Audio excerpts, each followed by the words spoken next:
Hello everyone, आज हम बात करने वाले हैं पोटेशियम स्पेयरिंग डायूरेटिक्स की। तो पोटेशियम स्पेयरिंग मींस ये पोटेशियम के लॉस को रोक देंगी ऐसी डायूरेटिक्स। तो ये कौन कौन सी होती हैं? तो देखिए यहाँ पे हम इसको याद रखेंगे कि कीप योर सीड। तो पोटेशियम स्पेयरिंग डायूरेटिक्स या के से हम याद रखेंगे कि ये पोटेशियम स्पेयरिंग डायूरेटिक होती हैं, और सीड से इसके नाम हम याद रखेंगे। तो देखिए एस से स्पाइरेनोलेक्टोन, और ई से हो गया एप्लिरिनोन, और ए से एमिलोराइड, और टी से ट्राईएमेटेरिन। ठीक है, तो ये 4 ड्रग्स हैं। और इसमें देखिए ट्राईएमेटेरिन जो होती है ये causes folic acid deficiency so contraindicated in liver cirrhosis. तो ये ट्राईएमेटेरिन लीवर सिरोसिस में कॉन्ट्राइंडिकेटेड है, ये चीज़ है। अभी आगे हम बात करते हैं इसके बारे में। सबसे पहले हम मैकेनिज्म की बात करते हैं। तो देखिए यहाँ पे ओ एन ई जिसके लास्ट में आ रहा है ना, दोनों 1 वाले, ये जो होते हैं हमारे, ये कम्पिटिटिव एल्डोस्टेरॉन रिसेप्टर एंटागोनिस्ट होते हैं। ठीक है, तो यही बताएगा कि spironolactone and eplerenone are competitive aldosterone receptor antagonist in cortical collecting tubule. तो देखिए कार्टिकल कलेक्टिंग ट्यूब्यूल देखिए ये है, हमने यहाँ पे एक सेल बना रखा है, और यहाँ पे देखिए ये एल्डोस्टेरॉन का रिसेप्टर होता है। ठीक है, एल्डोस्टेरॉन हमारा मालूम है लाइपोफिलिक होता है, तो लाइपोफिलिक होने की वजह से एल्डोस्टेरॉन का रिसेप्टर इंट्रासेलुलर पाया जाता है। फिर एल्डोस्टेरॉन आके यहाँ पे बाइंड करता है, बाइंड करने के बाद एल्डोस्टेरॉन ये चला जाता है न्यूक्लियस में, और न्यूक्लियस में यहाँ पे जेनेटिक मशीनरी को एक्टिवेट कर देता है। जब इसको एक्टिवेट करता है तो यहाँ से 3 टाइप के जीन एक्टिवेट होते हैं, और 3 टाइप के एमआरएनए का सिंथेसिस होता है, और ये फॉर्मेशन करते हैं देखिए सोडियम पोटेशियम एटीपेज का, और ये इनैक का। ठीक है, एपिथेलियल सोडियम चैनल का ये हो गया, जो कि सोडियम को इधर ट्यूब्यूल से अंदर एब्जॉर्ब कर लेता है, और ये देखिए पोटेशियम चैनल का भी ये फॉर्मेशन करते हैं। तो ये एल्डोस्टेरॉन जब आके अपने रिसेप्टर पे बाइंड करता है तो ये चला जाता है न्यूक्लियस में, और न्यूक्लियस में जाके फिर ये 3 मशीनरी को एक्टिवेट करता है। तो यहाँ पे देखिए हमने यही बना रखा है कि एल्डोस्टेरॉन आके यहाँ पे रिसेप्टर पे बाइंड करेगा, फिर ये चला जाएगा यहाँ पे न्यूक्लियस में, और न्यूक्लियस में यहाँ पे एमआरएनए की सिंथेसिस कराएगा, और ये एमआरएनए फिर ये प्रोटीन की सिंथेसिस कराएगा, और ये प्रोटीन 3 तरह की प्रोटीन सिंथेसिस होगी। यही हमें यहाँ पे बताया कि सोडियम पोटेशियम एटीपेज का फॉर्मेशन होगा, इसका। अब इसका मैकेनिज्म क्या होता है कि जब एल्डोस्टेरॉन आया तो ये तीनों का फॉर्मेशन हुआ, तो देखिए सोडियम अंदर से इधर चला गया, ठीक है, और पोटेशियम इधर आ गया, और ये क्या करता है, यहाँ से जो सोडियम आ रहा है इसको एब्जॉर्व करके यहाँ लाता है, और यहाँ से इसके थ्रू ये सोडियम अंदर एब्जॉर्व हो जाता है, और पोटेशियम देखिए यहाँ से इधर आया, और ये चैनल भी बन गया, तो यहाँ से पोटेशियम ये चला जाता है हमारे यूरिन फॉर्मेशन में, और ये यूरिन के थ्रू एक्सक्रीट हो जाता है।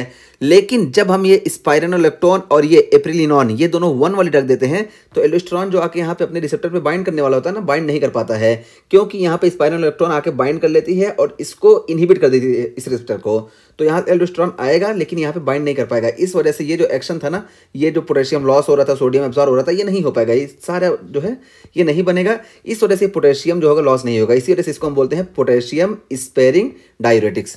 तो ये हमारा मैकेनिज्म हो गया स्पाइरोनोलेक्टोन का और एप्रिलिनॉन का। ठीक है, तो यही बताया गया कि spironolactone and eplerenone are competitive aldosterone receptor antagonist in cortical collecting tubules.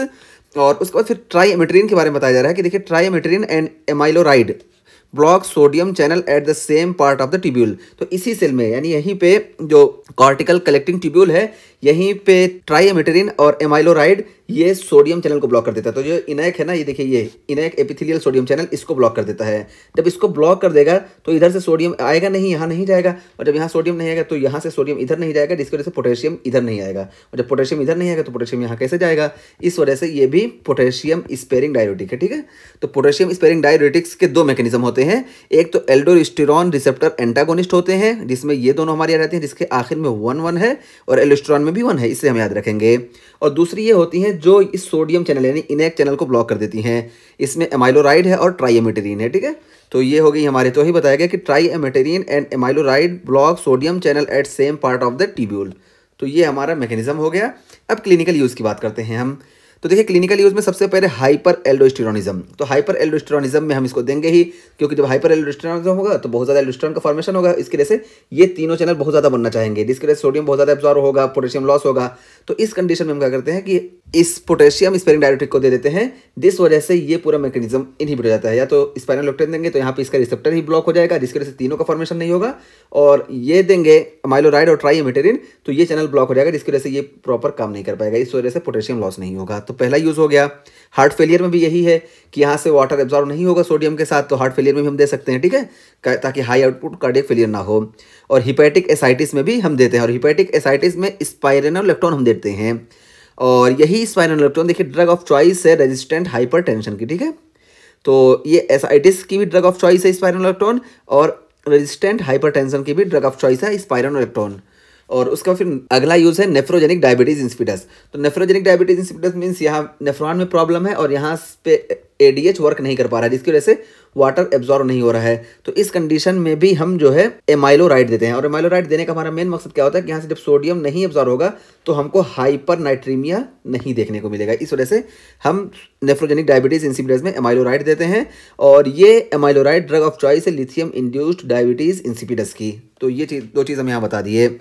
और एंटी एंड्रोजन में भी हम स्पाइरोलेक्टोन देते हैं, ठीक है। तो एंटी एंड्रोजन में क्या रोल होता है, तो देखिए एंटी एंड्रोजन में ये रोल होता है कि जब एंड्रोजन बहुत ज़्यादा सीक्रेट हुआ ना, तो बहुत ज़्यादा एंड्रोजन सीक्रेट होने की वजह से एंड्रोजन ज़्यादा वर्क करना चाहेगा। तो जब हम स्पाइरोलेक्टोन देंगे तो ये एंड्रोजन जो है इसका एंटागोनिस्ट है स्पाइरोलेक्टोन, यानी जिस तरह से एल्डोस्टेरॉन का एंटागोनिस्ट है, इसी तरीके से स्पाइरोलेक्टोन एंड्रोजन का भी एंटागोनिस्ट है। तो एंड्रोजन के रिसेप्टर पे जाके ये ब्लॉक कर देगा, जिसकी वजह से एंड्रोजन अपने रिसेप्टर पे वर्क नहीं कर पाएगा और आगे की पूरी मशीनरी रुक जाएगी। ये एक मैकेनिज्म हुआ। और दूसरा मैकेनिज्म हम यहाँ पे बताएं तो देखिए यहाँ पे 7 अल्फा हाइड्रोक्सिलेज एंजाइम है, ठीक है। ये 7 अल्फा हाइड्रोक्सिलेज एंजाइम ये स्पाइरोलेक्टोन के प्रेजेंस में इनहिबिट हो जाता है। जब ये इनहिबिट हो जाता है तो देखिए क्या होता है, इसके बारे में आगे डिटेल में बताए हैं कि ये प्रोजेस्टेरॉन जो है ये आगे इस पाथवे में नहीं जा पाता, ठीक है। ये देखिए दोनों पाथवे रुक जाता है और यहाँ पे एंड्रोजन का फॉर्मेशन जो होना होता है इससे, देखिए कोलेस्ट्रॉल से, ये पाथवे जो इस तरह जाता है ये पाथवे यहीं पे ब्लॉक हो जाता है। जब यहाँ पे ब्लॉक हो जाएगा तो एंड्रोजन का फॉर्मेशन नहीं हो पाएगा। तो इस तरीके से स्पाइरोलेक्टोन 2 मैकेनिज्म से एंटी एंड्रोजन का काम करता है। तो ये हो गया हमारा क्लिनिकल यूज़। अब उसके बाद हम एडवर्स इफेक्ट की बात करते हैं। तो हाइपरकैलेमिया, ठीक है। तो हाइपरकैलेमिया कॉज करेगा ही, क्योंकि जब पोटेशियम स्पेयरिंग डाययूरेटिक है तो पोटेशियम लॉस नहीं होगा, जिसकी वजह से पोटेशियम बहुत ज़्यादा होगा तो हाइपरकैलेमिया देखने को मिलेगा। और इसी की वजह से एरिथमियाज हमको देखने को मिलेगा। ये कैन लीड टू एरिथमियाज, ठीक है, हाइपरकैलेमिया की वजह से। और एंडोक्राइन इफेक्ट विद स्पाइरोलेक्टोन, और स्पाइरोलेक्टोन जो है ये एंडोक्राइन इफेक्ट दिखाएगा। क्यों एंडोक्राइन इफेक्ट दिखाएगा, हम बताएं ना कि यहाँ पे आके इसको ब्लॉक कर लेता है, जिसकी वजह से एंडोक्राइन इफेक्ट हमको देखने को मिलेगा। तो ये देखिए जैसे गायनेकोमस्टिया हमको देखने को मिलेगा इसी स्पाइरोलेक्टोन की वजह से, और एंटी एंड्रोजन इफेक्ट भी देखने को मिलेगा। तो हम बताएं कि एंटी एंड्रोजन इफेक्ट इसमें पाया जाता है क्योंकि आके इस पर ब्लॉक कर लेता है और ये एंड्रोजन के रिसेप्टर को भी इनहिबिट कर देता है। तो वही है कि endocrine effect with स्पाइरोलेक्टोन, स्पाइरोलेक्टोन endocrine effect दिखाता है और मेटाबॉलिक एसिडोसिस भी कॉज कराता है। तो ये पोटेशियम स्पेयरिंग डाययूरेटिक्स जो होते हैं ये मेटाबॉलिक एसिडोसिस क्यों कॉज कराते हैं उसको भी देख लें। तो देखिए यहाँ पे जो होता है, ये देखिए हमने जूम किया, सोडियम प्रोटॉन एंटी ट्रांसपोर्टर का भी फॉर्मेशन होता है, ठीक है। तो और जब सोडियम हम यहाँ पे रोक देंगे, सोडियम अंदर नहीं जाएगा तो ये प्रोटॉन लॉस नहीं होगा, ठीक है। प्रोटॉन लॉस नहीं होगा, इस वजह से प्रोटॉन अंदर हमारे बचा रहेगा, जिसकी वजह से मेटाबॉलिक एसिडोसिस देखने को मिलेगी। तो ये इसका मैकेनिज्म है कि एडवर्स इफेक्ट में मेटाबॉलिक एसिडोसिस को देखने को मिलेगी, क्योंकि ये प्रोटॉन के लॉस को भी रोक देता है, जिसकी वजह से मेटाबॉलिक एसिडोसिस देखने को मिलता है। तो ये हमारा टॉपिक कंप्लीट हुआ। इसमें हमने पोटेशियम स्पेयरिंग डायरेक्टर की बात की। इसमें 2 तरह की होती हैं, एक होती हैं कि जो एल्डोस्टेरॉन रिसेप्टर एंटागोनिस्ट होती हैं, ये दोनों जिसके आखिर में 1 आ रहा है, और दूसरी होती हैं जो सोडियम चैनल यानी इनएक्ट चैनल को ब्लॉक करती हैं, एपिथेलियल सोडियम चैनल। तो इसको ब्लॉक करने वाली एमाइलोराइड और ट्राईएमेटेरिन है। और उसके अलावा इसको हम याद रखेंगे कि कीप योर सीट, तो के से हो जाएगा हमारा पोटेशियम स्पेयरिंग डाययूरेटिक्स, और इसमें एस से हो गया स्पाइरोलेक्टोन, और ई से एप्लीरिनॉन, और ए से एमाइलोराइड, और ट्री से ट्राईएमेटेरिन। तो ये हो गया याद करने का तरीका। और क्लिनिकल यूज हाइपर एल्डोस्टेरोनिज्म और हिपैटिक एसाइटिस और नेफ्रोजेनिक डायबिटीज इंसिपिडस, इस तरीके से एंटी एंड्रोजन। तो इसमें कौन कौन सी ड्रग्स होती हैं ये बता दिए। और हाइपरकैलेमिया इसका मेन साइड इफेक्ट देखने को मिलता है, क्योंकि पोटेशियम स्पेयरिंग डाययूरेटिक है और इसी वजह से एरिथमिया देखने को मिलता है, ठीक है। और ये स्पाइरोलेक्टोन जो होती है ये एंडोक्राइन इफेक्ट भी दिखाती है, इसी वजह से गायनेकोमस्टिया और एंटी एंड्रोजन इफेक्ट हमको देखने को मिलता है। और ये पूरी पोटेशियम डाययूरेटिक्स जो होती है ये मेटाबॉलिक एसिडोसिस भी कॉज करती हैं।